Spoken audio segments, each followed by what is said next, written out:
What's going on, guys? It's Jimmy here, and welcome to our daily show where we discuss the fourth stimulus check update, all the additional provisions that are in the works for the fourth stimulus check package, as well as the child income tax credits, as well as what is going on in the world today.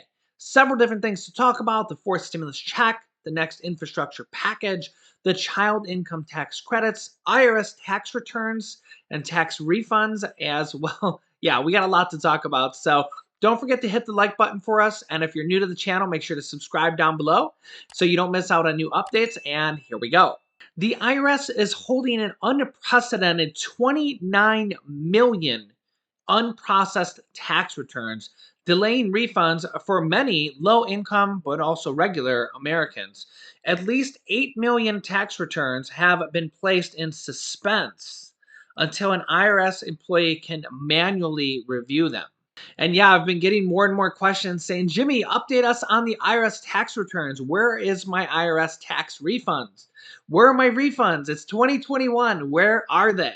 Well, the IRS says that they're holding more than 29 million tax refunds for manual processing, delaying refunds for many Americans as the agency struggles to adopt a slew of pandemic-related changes, according to its internal watchdog.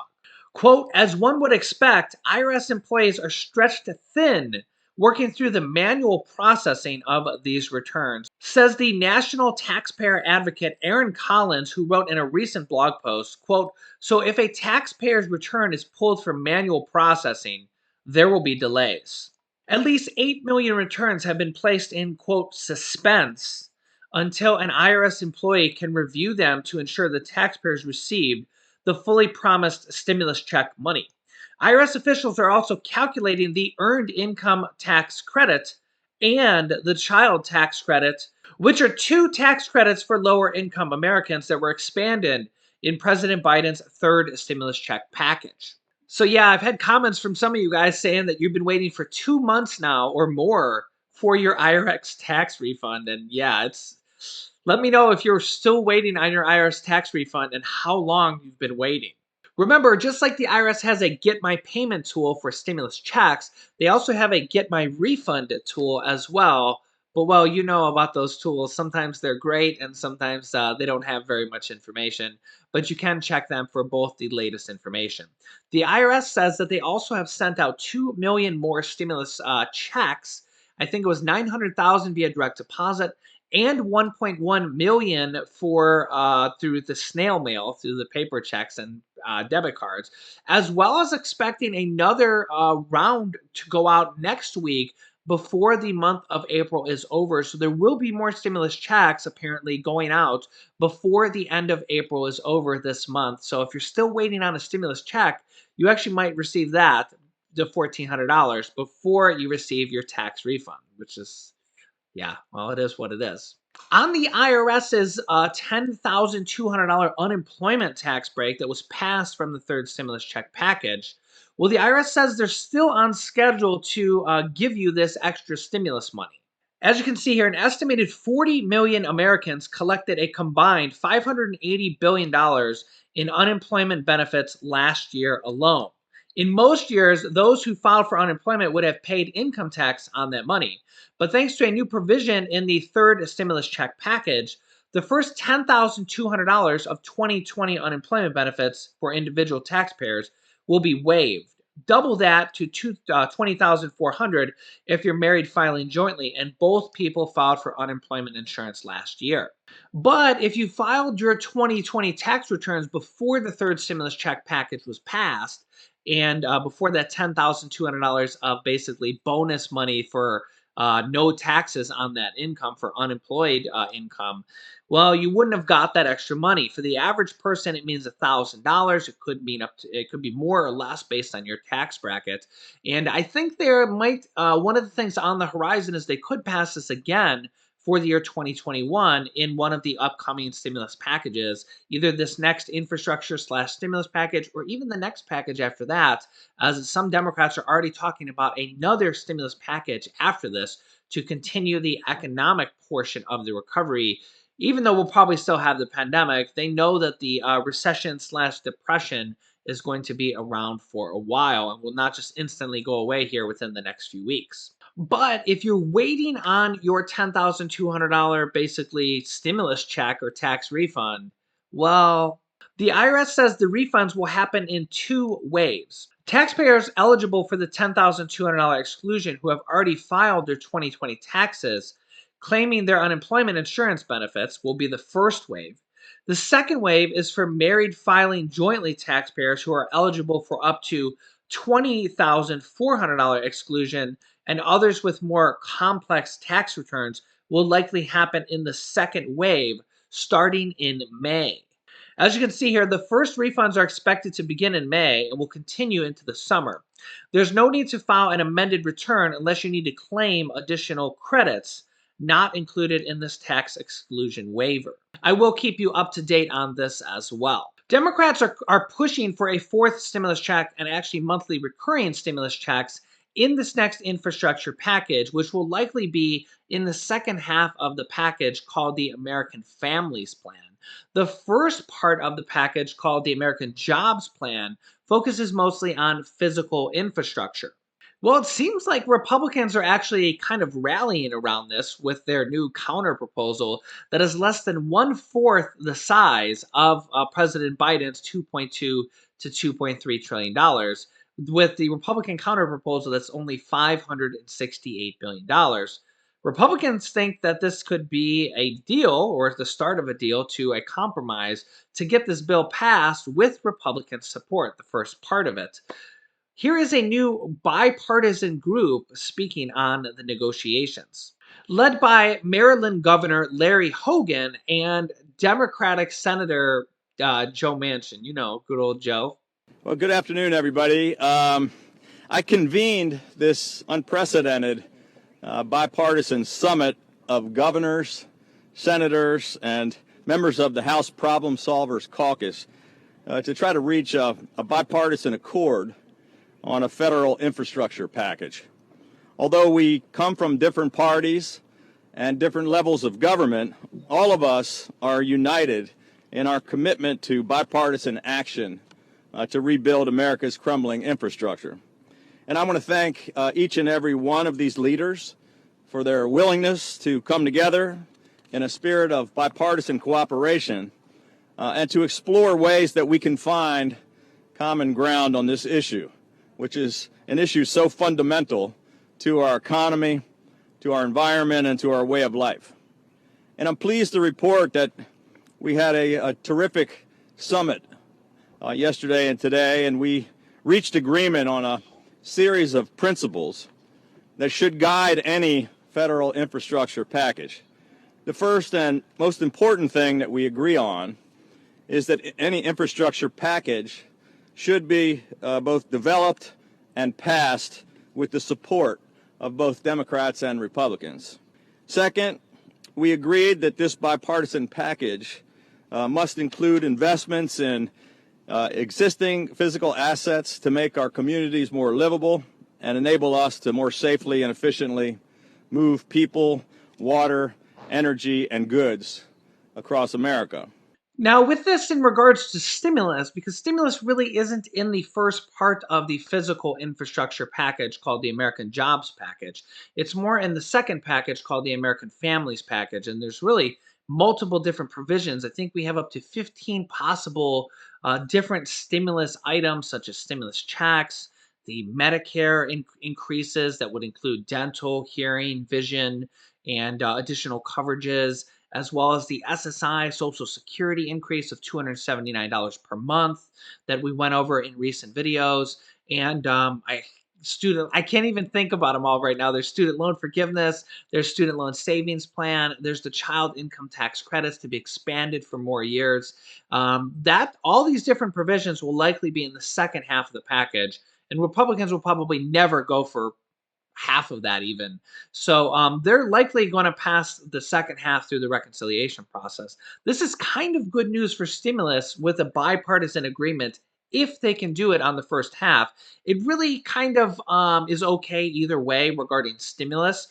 But if they pass the first part of the package, the American Jobs Plan, the physical infrastructure part, if they pass that with Republican support, number one, they can pass it faster. And number two, it will be a lower amount. So people worried about the deficit, well, it would add less money to the deficit and would likely lead to slightly less tax increases.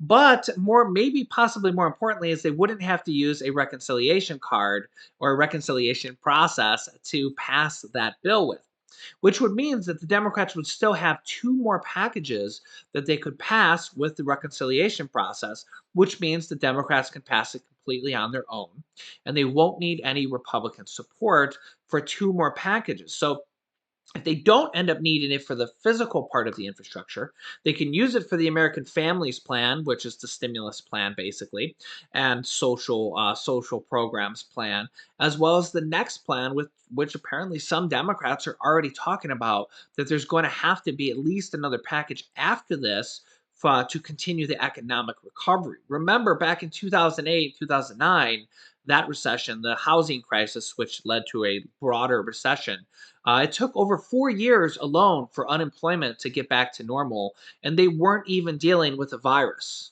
or a pandemic that time around.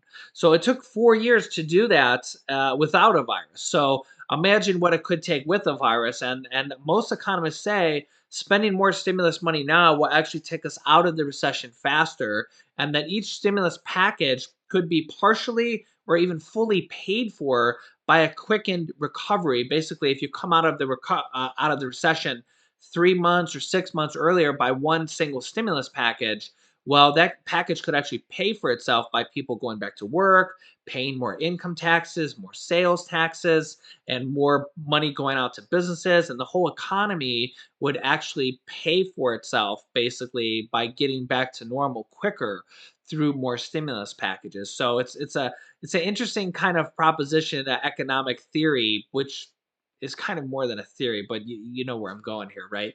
So, yeah, I mean, honestly, stimulus is probably here to stay. The real question is what will be in this next infrastructure package? Well, President Biden has showed his support for more monthly payments for the next 4 years through the child income tax credits that is going to start paying out $250 to $300 per month per child. This is already passed in the third stimulus check package, but only for 1 year.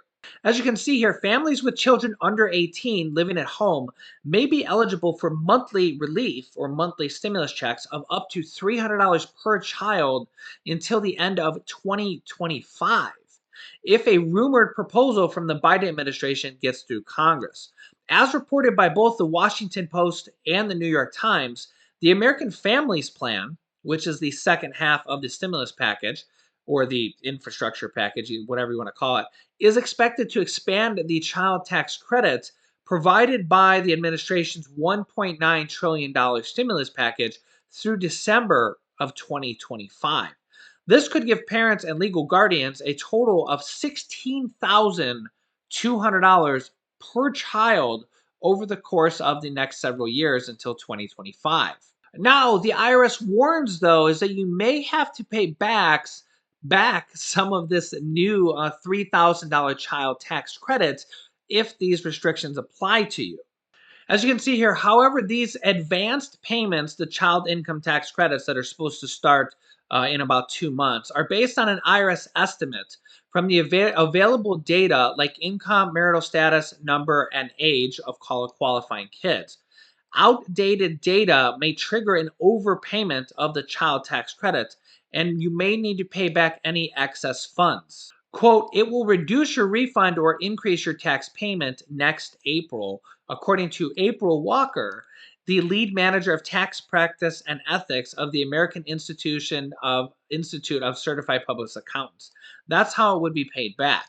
Basically, the IRS is using 2020 tax returns, or if unavailable, 2019 tax returns, to determine taxpayers' eligibility for the child tax credit and the amount of the payments. Basically, this would only apply to people who made less money in, say, 2019 or 2020 This is a payment for the year 2021.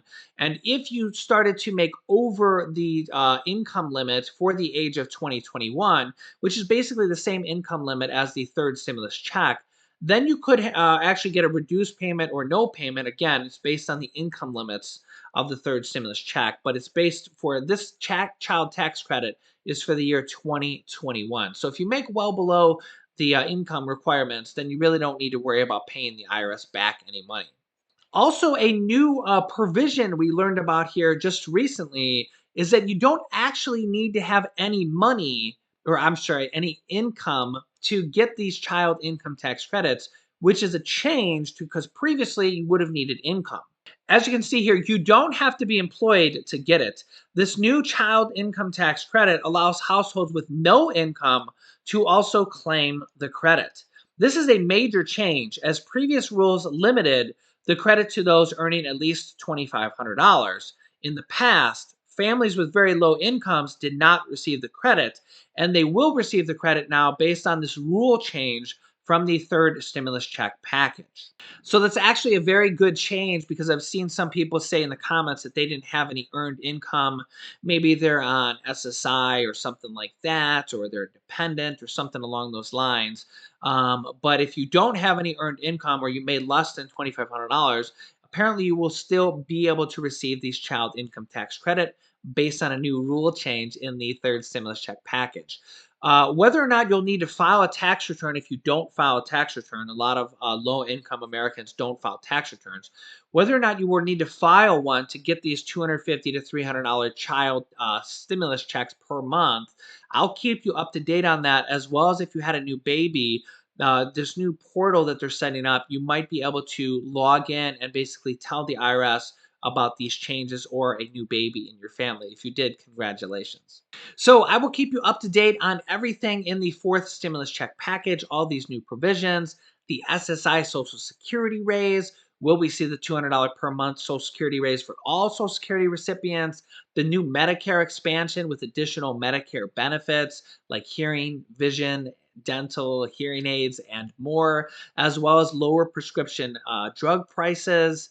Yeah, there's a lot in this fourth stimulus package before all is said and done. I think we're going to see a lot of different stimulus items in this package, including at least a single fourth stimulus check, if not the monthly recurring stimulus checks. So don't miss an episode. New videos come out every day at 10 a.m., 3 p.m., 8 p.m., and 11 p.m. Eastern Standard Time.